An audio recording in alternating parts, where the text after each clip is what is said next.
নমস্কার সবাইকে আমার ব্লগে তোমাদের আবারও অনেক অনেক স্বাগত। এদিকে আমি আর মাও রেডি হয়ে গেছি, তারপর চলে এসেছি মিষ্টি নিতে। এবারে শুরু হলো আমাদের যাত্রা। আমার ঠাকুমা, দিদা আর ওই সামনে আমার দাদু, মা আর আমি। আরে তোমাদের তো বলাই হয়নি আমরা কোথায় যাচ্ছি। আমরা যাচ্ছি ছোট মাসির বাড়ি। মাসির বাড়ির ওখানে না অনেক বড় করে গ্রাম পুজো হয়। মাসি বারবার করে বলে, কিন্তু কোনোবারই যাওয়া হয়ে ওঠে না। এবার ফাইনালি আমরা যাচ্ছি। আর এসেই দেখছি বুনু আলপনা দিচ্ছে। আর এই হলো আলপনার ফাইনাল লুক। বেশ লাগছে কিন্তু, তাই না? তারপরেই শুরু হয়ে গেল পুজো।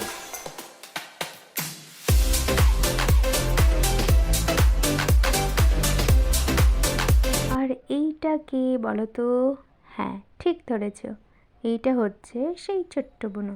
আর এদিকে দেখো দাদুর অবস্থা। আর এটা হলো আর একটা কিউটের ডিব্বা। পুজোর জন্য মাসি আর বুনু ছিল উপোস, আর এই অবস্থাতেই দেখো কি করে না করে অবস্থা।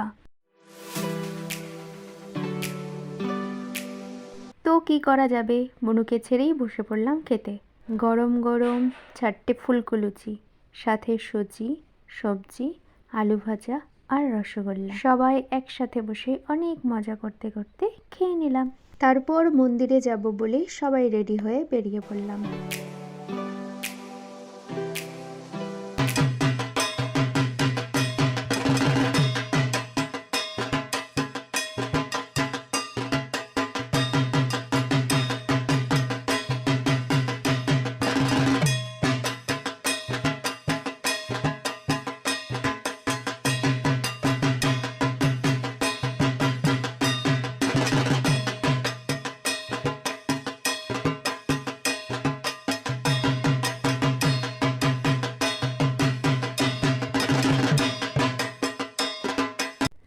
মন্দিরটা খুব সুন্দর লাগছে দেখতে, তাই না?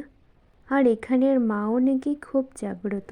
দুপুরের দিকে ভিড়টা একটু কম ছিল, তাই ভাবলাম তোমাদের মেলাটা একবার ঘুরিয়ে দেখাই।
আর এই পাঁঠাটাকে না বলি দেওয়া হবে।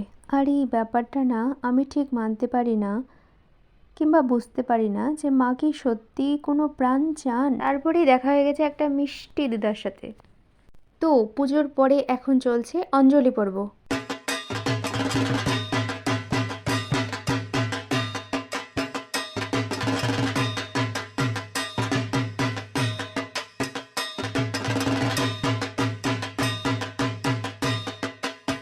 দীর্ঘদিনের প্রচলিত রীতি অনুযায়ী মা কোনো একজনের গায়ে আসেন, যাকে প্রচলিত ভাষায় বলা হয় ভরনামা। তার মাধ্যমেই মা আমাদের কাছে তার মতামত প্রকাশ করে থাকেন। পুজো কীরকম হলো, তার কি চাই, কিংবা আমরা তাকে আর কীভাবে সন্তুষ্ট করতে পারি, ইত্যাদি ইত্যাদি।